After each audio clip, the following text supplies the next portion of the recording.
Very good. So we are live. I see some additional people dripping in. That's excellent. Welcome everybody on this webinar on decision making or facilitating decision making with CCM.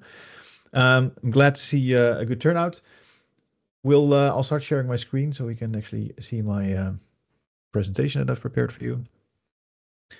As the name of the webinar already implies, we're going to talk a little bit about facilitating decision making in the context of CCM. So, of course, within CCM or critical control management, we're gathering all kinds of information, all kinds of data on the performance of controls, let's say. But just collecting the data obviously is not enough. We also need to process this data into some kind of a knowledge that we can actually make accurate decisions on.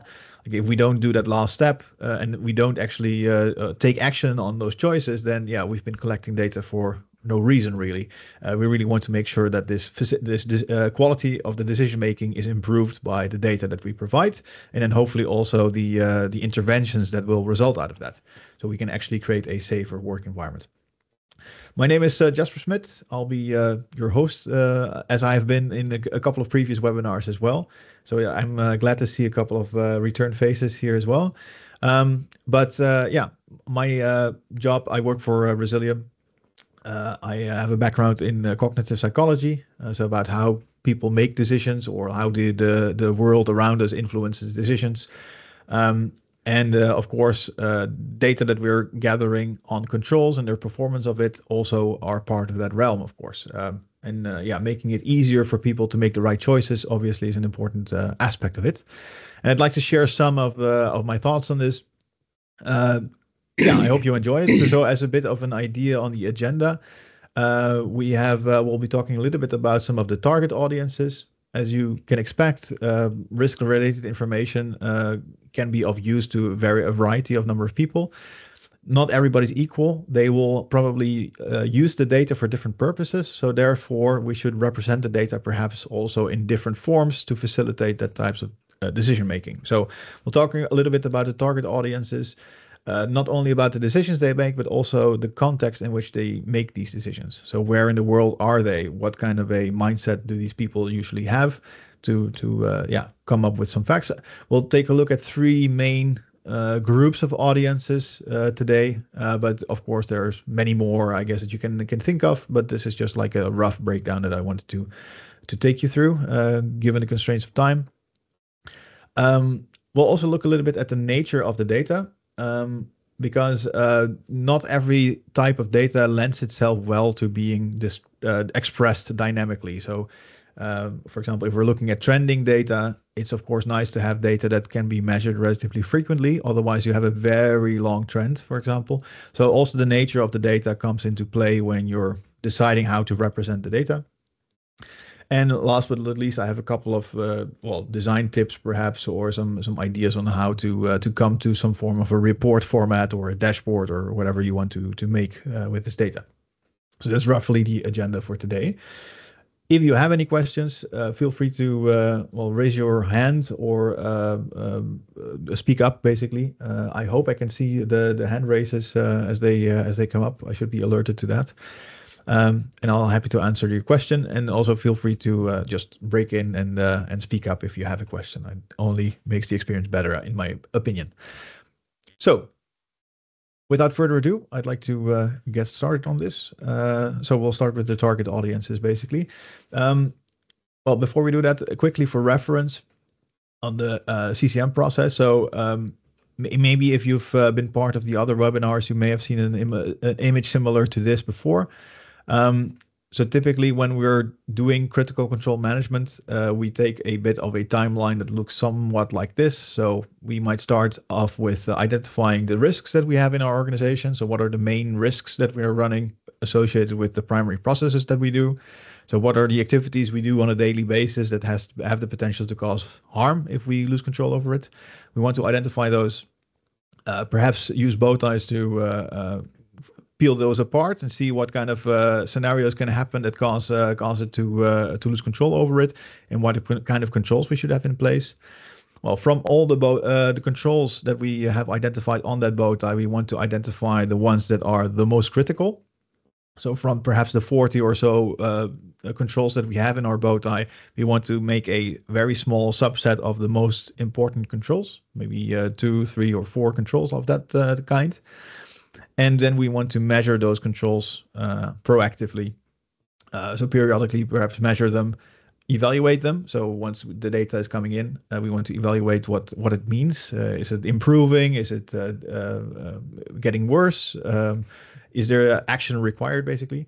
And if so, we want to, of course, improve the control by performing some kind of an intervention, maybe changing the way we work with that control, maybe changing procedures, maybe changing the way we improve the training aspects, etc. Um, Once we've done that, we can go back and measure it, see if it indeed improved the situation or not, perhaps, and then reevaluate, etc., etc. So we can loop the measurement of that control that might perhaps lead to some kind of an improvement. For today, of course, we're looking mainly at that the right-hand side, specifically the control evaluation part. So once the data is coming in, how do we represent it and read it? But of course, we can't, forget about the surrounding events, I guess you could say, because you can only evaluate what has been measured, and eventually the evaluation should end with a decision to improve or not. So it also needs to tie in with the improvability of the controls. So that's roughly where we are in the CCM process related to this particular talk. So some talk about the target audiences. Anybody has done anything in communication usually learns. I think this is one of the first things that you should think about when you're communicating or trying to present some type of data or some kind of a point.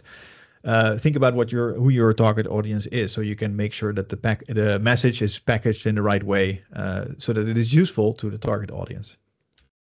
Of course, when we're dealing with control performance information, the same question stands, of course. For this talk, I'll be looking at these three items. So the more strategic level, let's say the boardroom, so the higher level management, maybe at a tactical level, so that would be more the line management or maybe project management. So still a managerial layer, but slightly closer to the operation, but not necessarily with their feet in the mud, let's say. And lastly, we can also talk, of course, about the workforce, which are the people on the sharp end making the actual, working directly into the operation.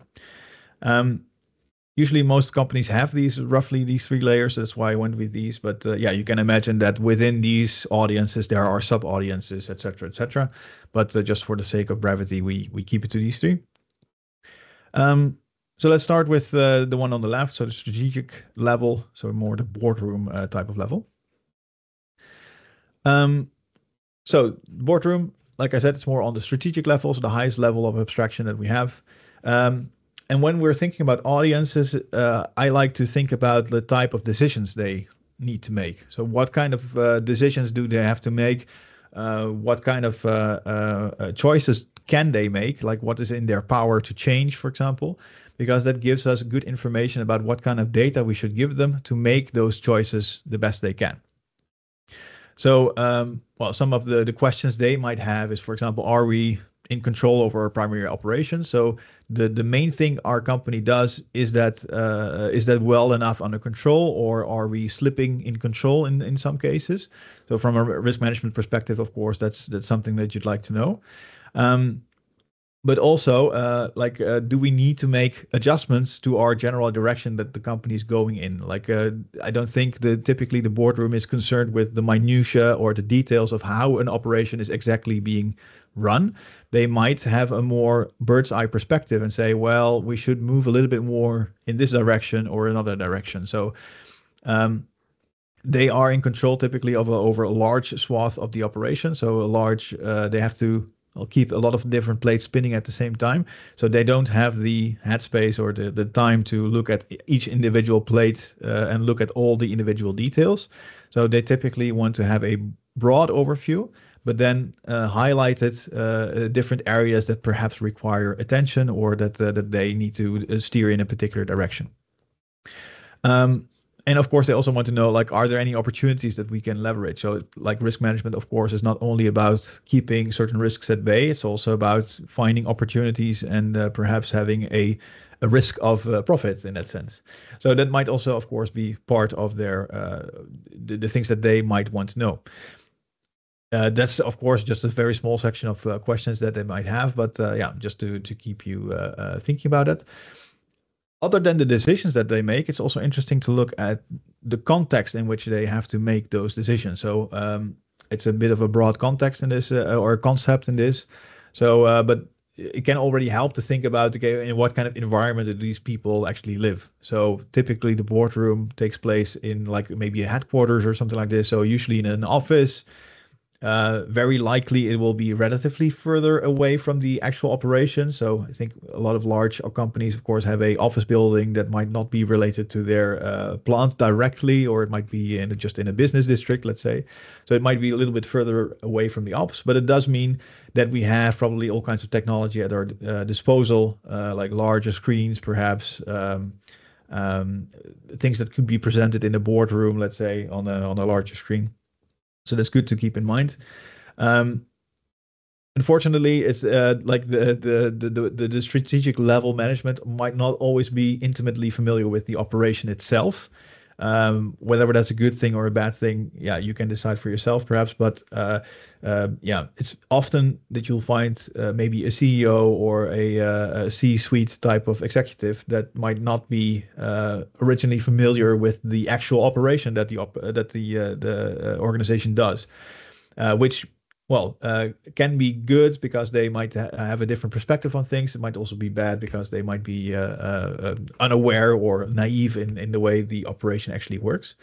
Um, but we cannot always assume that they have the precise details on the operations in their heads all the time.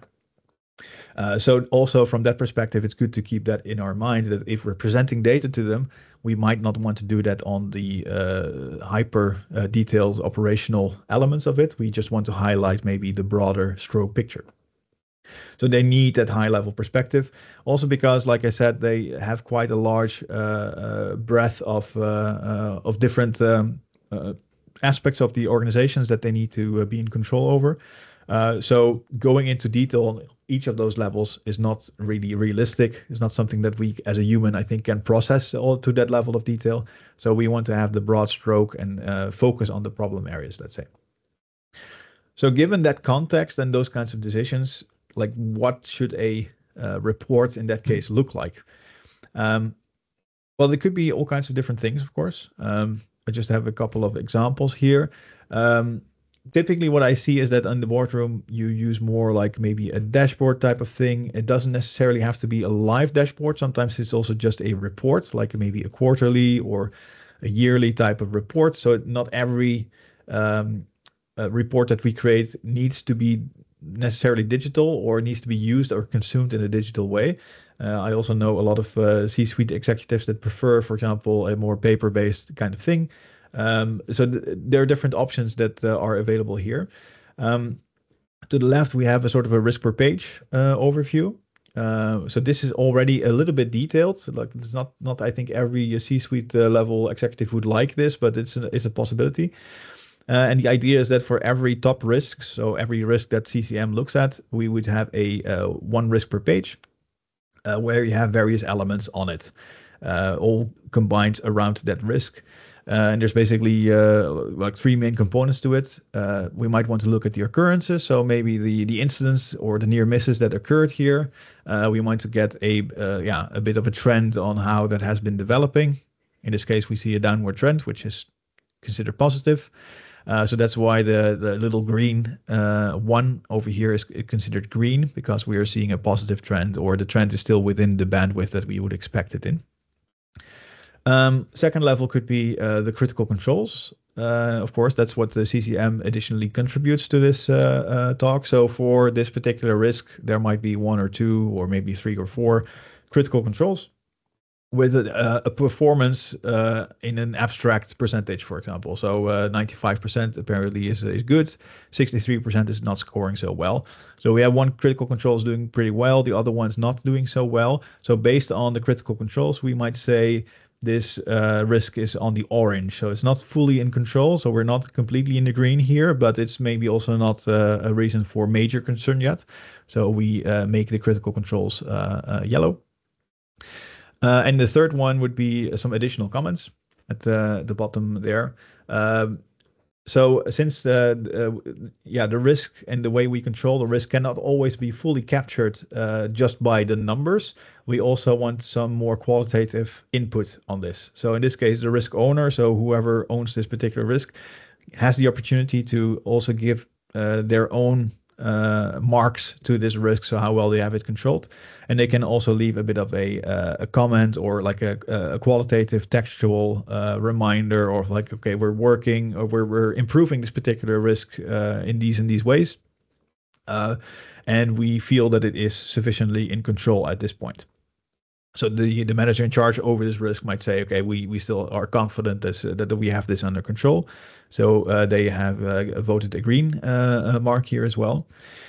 And then finally, those three colored dots basically are combined in an overall statement, which is listed then here on top, which can take also a green, red, or yellow form. Green would mean basically all the underlying aspects, so the occurrences, as well as the critical controls, as well as the manager says everything is okay.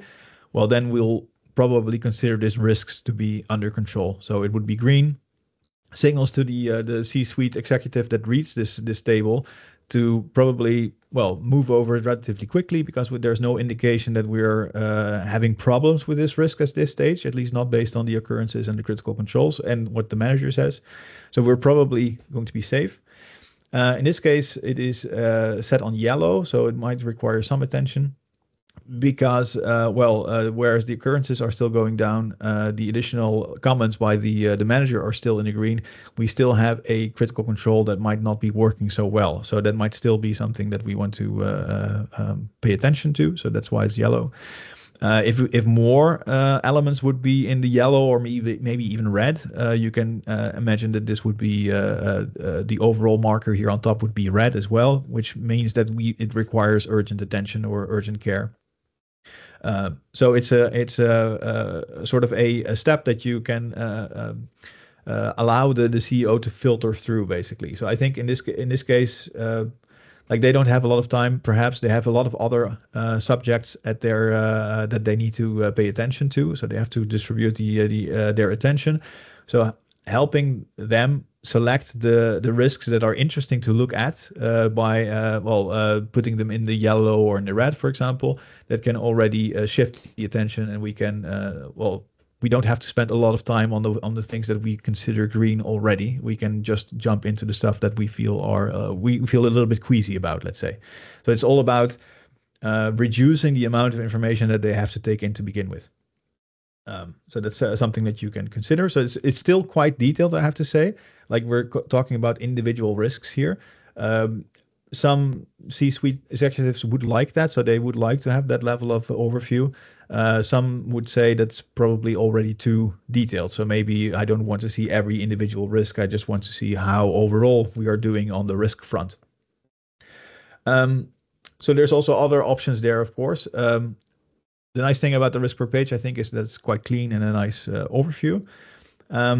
But it's sometimes can be difficult to see more trend-like information. So, for example, currently the controls are green and red.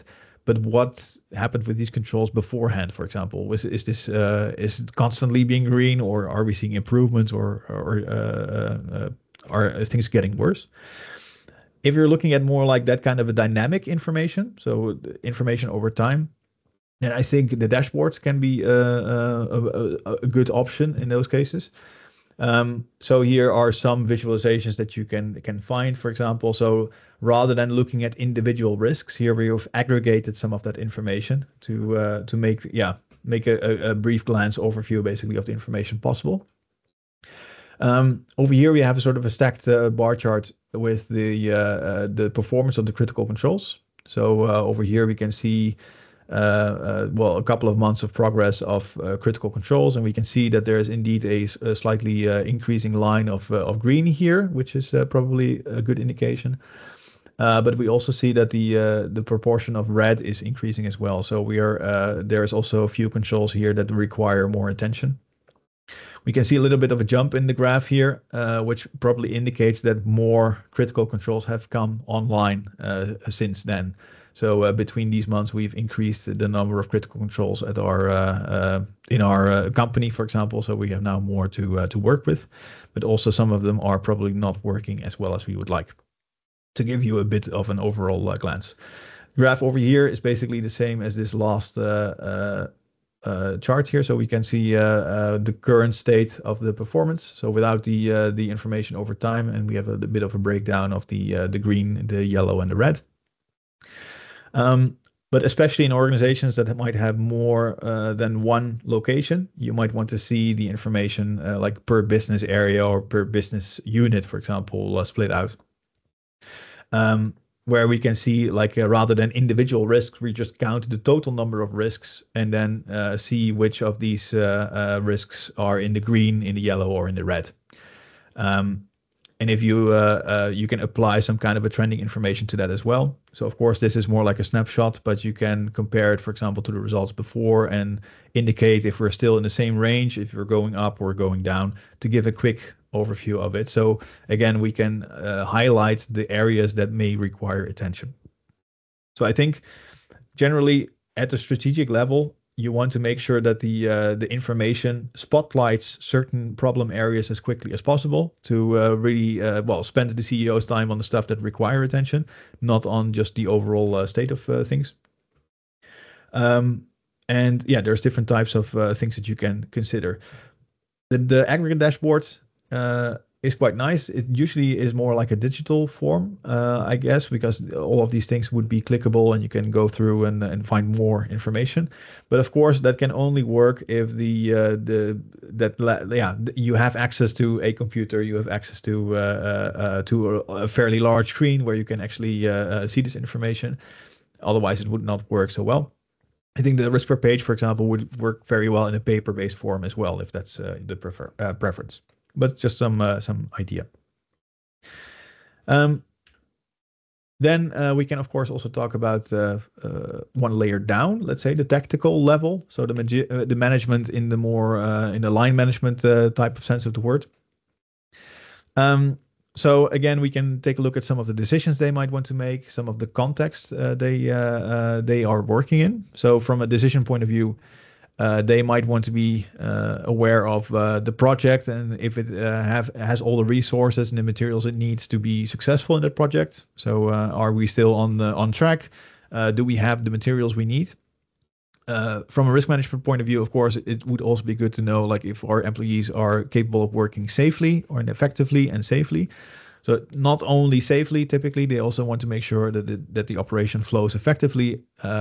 I think like a lot of these line managers are of course very much focused on delivering on time and delivering what was promised, but of course also that it happens safely. Some very practical decisions, maybe rather than the overall direction of the project, they might also have very practical choices to make. Like, can we today proceed with this operation?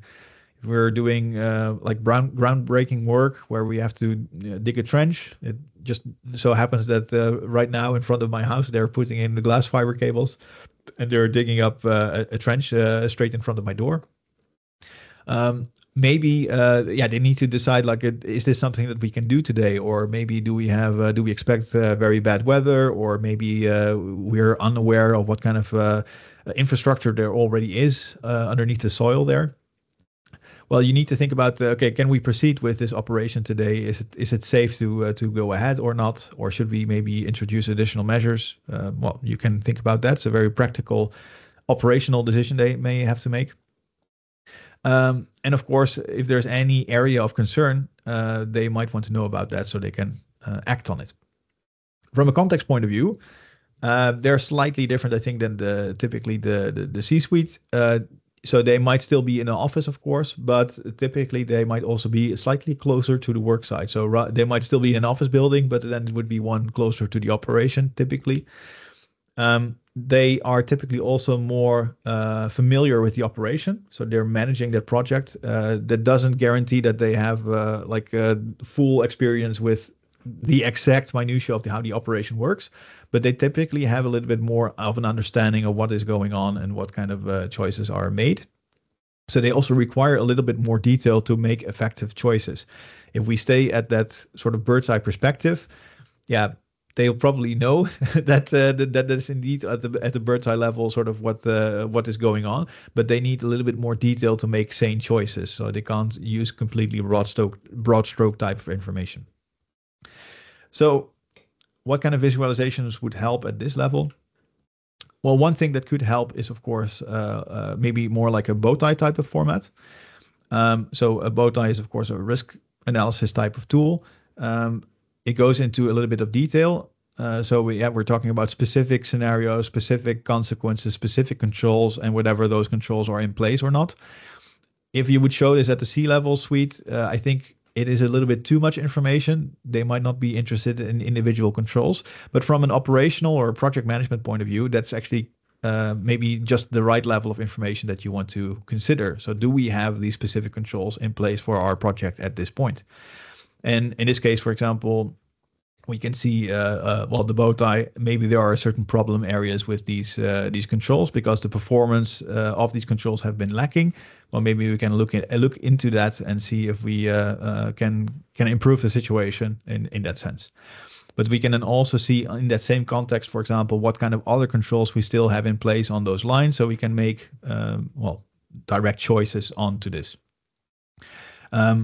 Also, since the manager are closer to the operation, they will also have a better understanding of what these controls actually mean and what it means to the operation.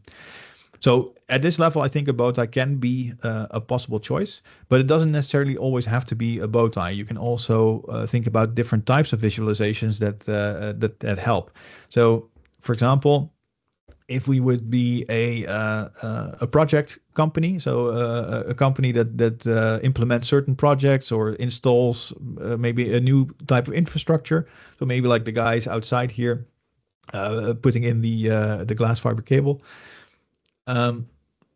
You can think, for example, okay, we're starting off with an early design phase, or maybe we're installing a new type of installation in our plant. There will be first a type of an early design, then eventually go to sort of a detailed design phase where we have the rough shape and dimensions identified. In a detailed design phase, we would also make choices on where the major system components would end up being and what the dimensions exactly are. And then in the final design, we might have some additional tweaking that we can do, and eventually we'll go to the execution phase where we're actually building this thing, and the shovel goes into the ground, and we actually start moving earth and preparing the site for what's going on. When we're looking at these controls, what you can see here on the screen, there's different types of controls. It can be interesting to see, for example, for an operational manager, like at which stage of my project should I take certain controls into consideration. So, for example, in early design, we still have the option to maybe change the layout of the building or put a wall somewhere differently, or maybe create a slightly larger room, or maybe rotate the whole building on the site, or something like this, or maybe change the layout of the buildings. Once we're out of the early design stage, then we go into detailed design. Then it will become very difficult to still change those larger aspects of my plant or my plan that I have for this installation. So maybe in the early design, I need to make sure that like the separation of the hazardous products to some extent has already been thought of. I want to roughly have an understanding of what the escape routes are going to be in this new plant, and if I have indeed options to escape from this building. And I also may want to think about the maintainability of the installation, like for example, without scaffolding. So if I can maybe not put something up 12 meters into the air, or maybe create some kind of structure around it so I can actually maintain that thing before, so I will not need to build scaffolds later on. So I already have a fixed structure, for example, for that. As soon as you leave this early design stage, maybe those kinds of controls might become more difficult to still realize because we've already set the dimensions now. There's it's difficult to change it. But then in the detail designs, maybe some additional components come into question, like okay, where should we put the escape lights, or like where how do we fit the sprinkler system into our room, etc., etc. As we go through these tool gates in the project, yeah, an overview like this, which might be based on a bow tie somewhere, but just basically a list of controls, can be helpful to see, okay, when should we think about certain controls, and when do we need to make sure that the control is in place. So by the end of the time, when we are going to the execution phase, hopefully most of these controls will be green or have been thought about and have been painted into our plan effectively. So not always does the bow tie format work. Sometimes you can also work with a different type of visualization that can still be relevant. Of course, there's still a relationship probably, right? So because these controls that you've identified will have a place in the bow tie as well. It's just like a different representation in this case through the project phases. Last but not least, of course, the workforce. So the real sharp end of the operation, people actually working in an operation in the on the sharp end of the organization. They'll also have their decisions to make. So they'll probably be interested in how to get the job done as quickly as possible, but also to not get hurt in that process. They might want to know roughly, okay, what are the major risks for me at this particular site? So they want to be aware of this perhaps, but maybe more directly, they also want to know, okay, what kind of safety precautions do I really need to have in place in here before I start work, and what should be taken care of based on what I need. The context, of course, is quite different, I think. So they're out in the field, which also means that maybe they don't have stable internet connection all the time. They might not want to be handling laptops all the time. So you're looking at different types of media, for example, that they can use. Maybe a mobile phone might be something that they have. Although even in some industrial sites, of course, you cannot bring a mobile phone or a device like that onto the plant. So that should be taken into consideration. They will be practical experts in their field, so they would have probably quite a lot of knowledge about what they are doing. But they have a hyper-focused expertise, perhaps, on that particular field, and not so much on the other work that is going on around them. So they have a natural focus on their particular task. So when you're giving them information, ideally the information should be related to the tasks that they're doing, not about stuff in general. For example, making sure that they have that all the equipment is available at their site is of course super important to them, but it's not something that they can arrange for themselves. So they hopefully arrive at the site knowing that the information the material should already be there when they start work. So the information that we should give them is also related to the task that they have, and not about something that they can't really interact with at that stage anymore. So there are different ways of using critical control information in this case. So you can use maybe a sort of a bow tie format in a toolbox talk. I don't think it's realistic to expect people on the work floor to walk around with little bow ties printed out in their pockets to consult every now and then. I don't think that's entirely realistic.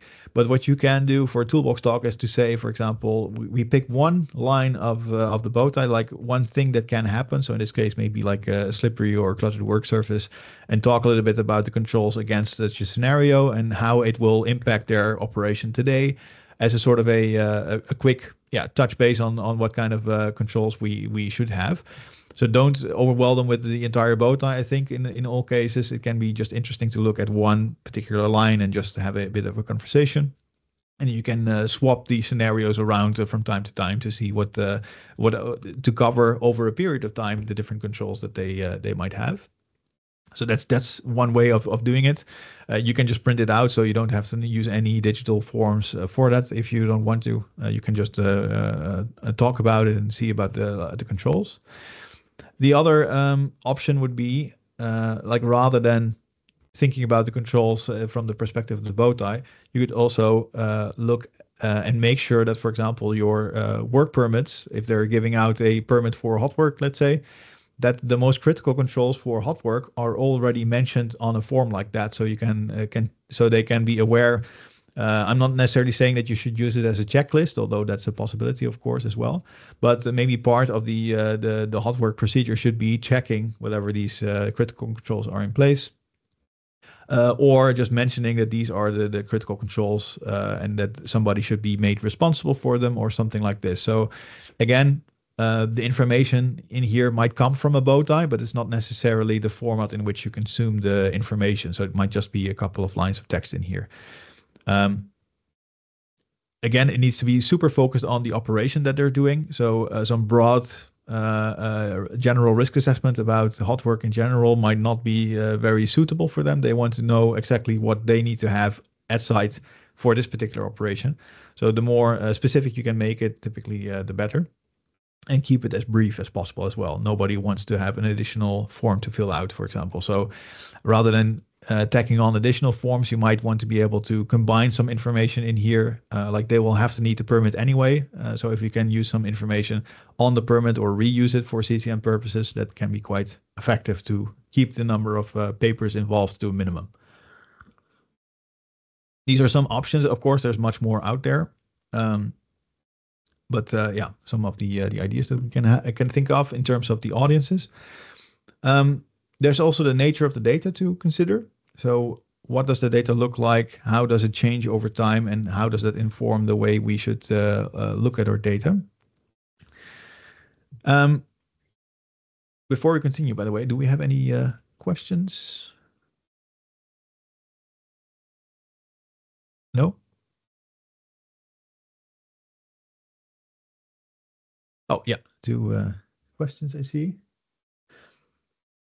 Applications in the chemical industry, production plants. Regarding the dashboard approach, how to collect real-time data on barrier performance, and particularly data to collect on example mechanical instrument to measure to conclude the actual performance, and how does CCM comply with risk management ISO 31000? Yeah, good question. So the first one, yeah, this webinar focuses more on the visualization of the data. We did do a webinar beforehand on collecting some of the data. Nice thing I think about if you have a production plant, you'll probably have a lot of sensor data that might be used. So you can use some scripts, for example, to collect sensor data and pressure data, and then see how that relates to some of these controls. That's not always possible. Some of these sensor data are more aimed towards the operation, not necessarily on the function of your safety mechanisms. In those cases, you can still think about other ways of looking at it. For example, at maintenance data, like how long do we have a maintenance log, for example, or are we overdue on maintenance on some of these parts? Can we maybe test it from time to time and see what the test results look like? So there are different options to consider there, I think, in a chemical plant. For the not so technical elements, like for example, like wearing a full rest harness or more behavioral types of controls, we also sometimes just check in with people using this from time to time to see is everything still okay with this control? Have you seen any issues with this? So rather than waiting for like an incident report to come in, we actively go out and have a conversation about these kind of things. Because there's not always sensor data to rely on. But I think in an ideal world, we would have like more sensor data to use, because it's less intensive for people to fill out forms like that. And as it relates to ISO 31000, there are in that framework, there's a lot of space for monitoring and review. So the left hand side pane, if I recall correctly. This is very much fits into this picture. So yeah, your risk assessment might be done, for example, with bow ties. The monitoring and review would then, in that case, not only be your incidents and your audits, but it could also include, for example, the active measurement of the control performance in itself. So it does fit within that framework, I think, quite nicely. I hope that answered your question. Very quickly before you run out of time here. So quickly, the nature of the data. So I can get my taskbar out of the U. No, well, whatever. The dynamic nature of the data. Not every control is equal. I guess also as to the question that we just had about like how does it relate to maybe an installation on a chemical plant. Well, every control that you have will probably be quite unique. So a fire compartmentalization type of control, like keeping, like having a delay on how quickly the fire can spread in your building, versus a full arrest harness, those are quite different things. I guess we can all agree on. They're both have a safety function, so they're both controls against very different scenarios, of course, but they are also different in their dynamicness in nature. So whereas the full rest harness is a very active type of control, so you have to actively put it on, actively work with it every time you do a working at high type operation. The fire compartmentalization type of control is more of a design feature, more of a hardware and a passive control. So it's just sitting there waiting for a fire to break out, basically. So it is not going to change very likely. So like these different controls have a very different dynamicness associated with them. So the performance of this critical control of the full rest harness can vary like almost on a daily basis. Like every time you do that operation, you can do it a good job at it or a slightly worse job at it. For the fire compartmentalization part, that's yeah, we can look at that every single day if we wanted to, like check if the compartments are still in good order. But probably like for most of the days, you'll find exactly the same results as you found yesterday. So checking a fire compartment on a daily basis is probably going to be considered overkill. It's not, you're not going to find any interesting information. So also, when reporting on controls, if you want to report on a daily basis about these critical controls, then I think the full arrest harness might be something that's interesting to look at. Although even on a daily basis, that's a little bit too frequent, I would say. But maybe on a weekly or a monthly basis, you can still see interesting fluctuations. Whereas compared to the fire compartmentalization thing, you don't expect too many fluctuations, maybe on a weekly basis or a monthly basis, or maybe even a quarterly. Maybe only every year or something like this, you can see an actual change in this particular performance of control. So of course the fire compartments can change. Like people, like the tenants using that room might start drilling holes in the wall, or maybe blocking certain vents, or might be making like structural changes in the apartment, which messes up the compartmentalization. But that's probably not going to happen every single day or every week. So maybe if we only check on this every year or maybe every quarter, that's already fine. Rather than having to report on it every week, you will not see any interesting changes in this. Whereas for the full rest harness, that might be the case. So when you're designing your overview, also keep this in mind that not every control is suited to be reported on such a frequent basis, where some controls do you do want to control on a frequent basis. So as a guideline, there's like sort of two aspects to this that you can keep into consideration. So how often do we expose ourselves to a particular hazard? Well, if we're living in a fire compartment, then we basically make use of it every day. Um, but there can be types of controls that are associated with risks, such as, for example, like groundbreaking activities. If you don't do that on a daily basis, and you only do that once a year, for example, well, then you can report on it every month if you wanted to, but you're not finding any interesting information because you only do this activity once. So keep that in mind. So how often do we expose ourselves to this hazard? Um, and the second one is in which interval do we expect the control to change significantly? Like whereas in the fire compartment, you might only expect to change maybe every year, maybe every half year if we're super frequent about it, but definitely not on a weekly basis, I would say.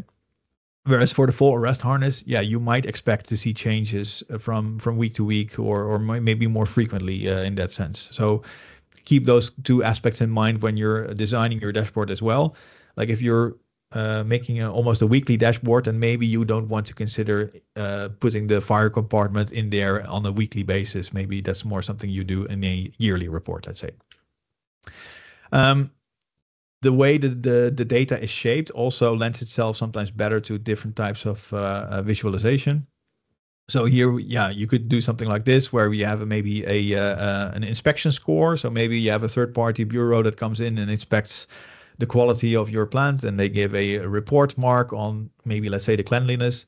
And then we can say, well, for this type of information, we want to score an 8 or higher or something like this.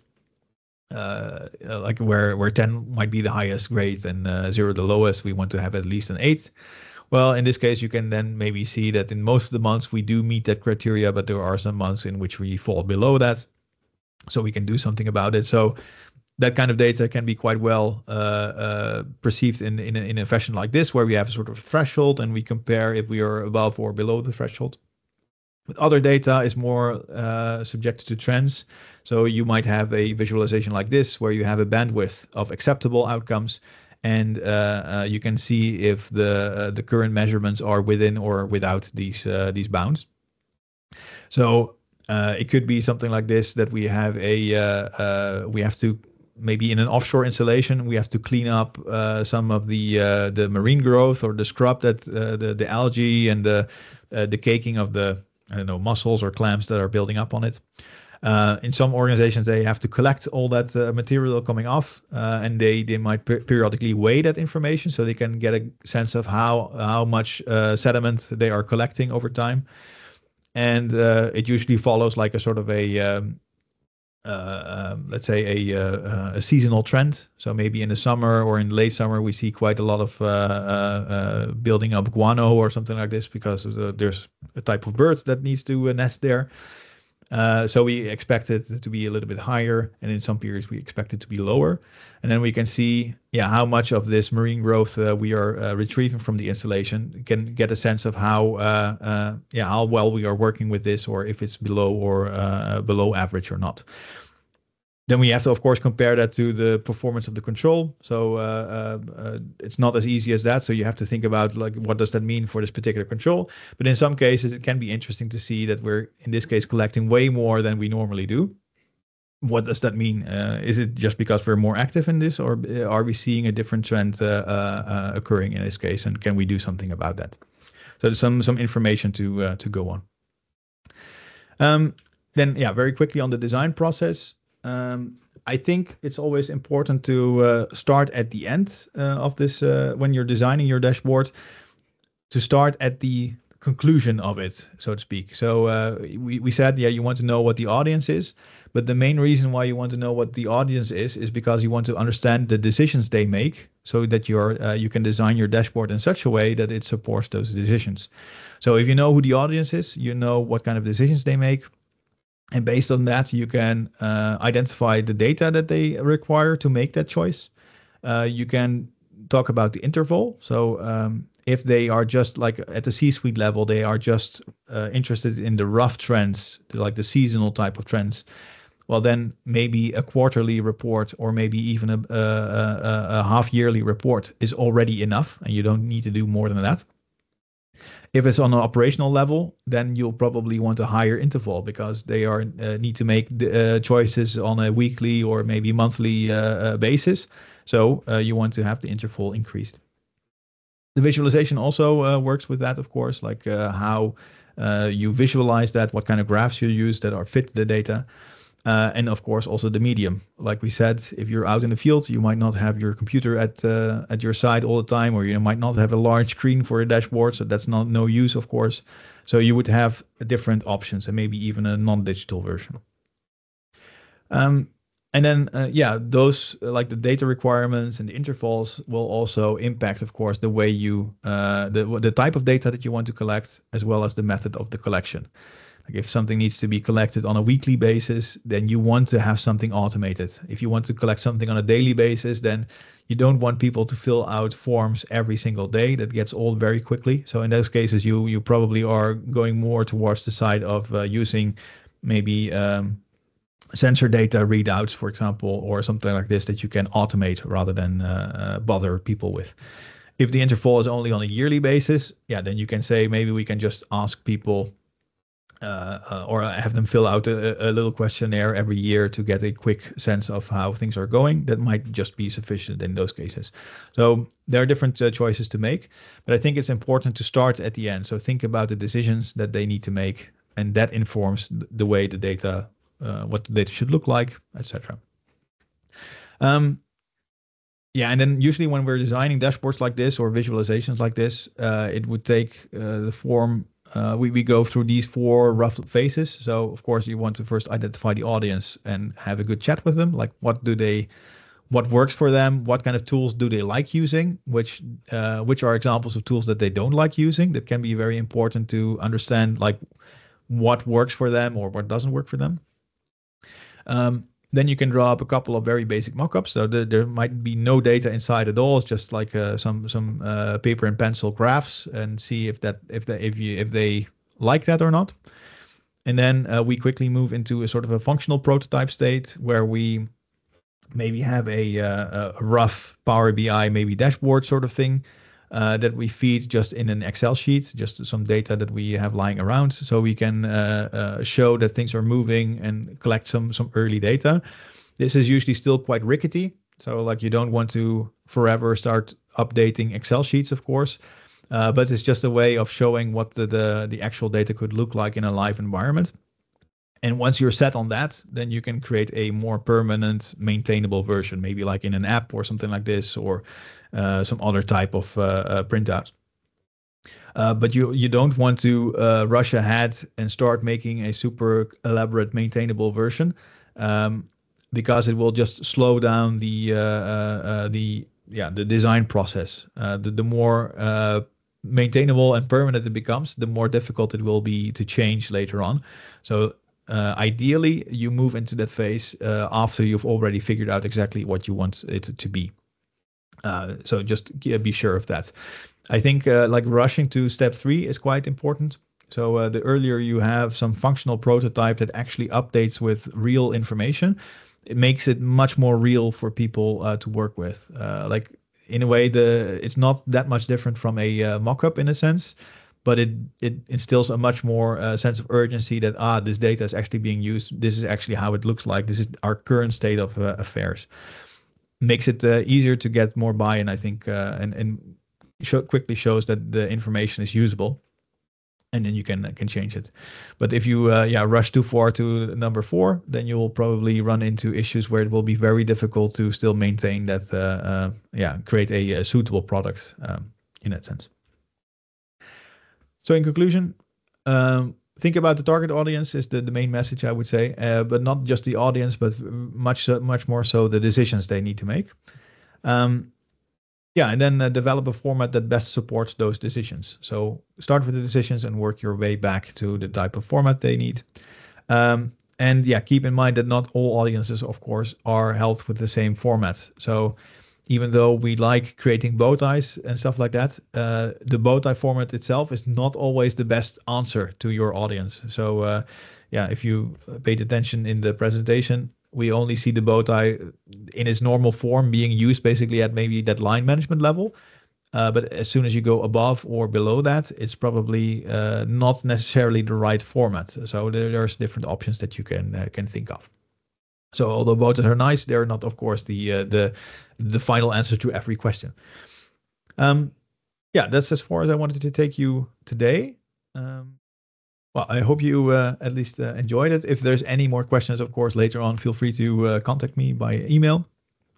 Thanks, Roy, for the applause. I greatly appreciate it. Yeah, I hope you enjoyed it. There's a lot more to be said about topics like this, of course. I mean, there's a lot of different variations and visualizations, and it really depends often on exactly what kind of controls you're talking about and what kind of decisions you have to make. But it's always an interesting puzzle to look at that. All right. Well, if there's no more questions, then I'd like to thank you very much for your participation today. And if there's any further comments, like I said, feel free to email me or contact us. And thank you so much for your attention. The recording will be stopped in a minute, and we will upload that at a later stage as well. So if you want to revisit it or share it with your colleagues, there's always the opportunity for it as well. And also, yeah, there were some other talks about, for example, collecting the data beforehand. So if you want to revisit those topics, we have uploaded those as well. So you can revisit those as well if you wanted to. Very good. All right. Thank you. Have a nice day. Bye bye. Have a nice day. Thank you. Ciao. Cheers.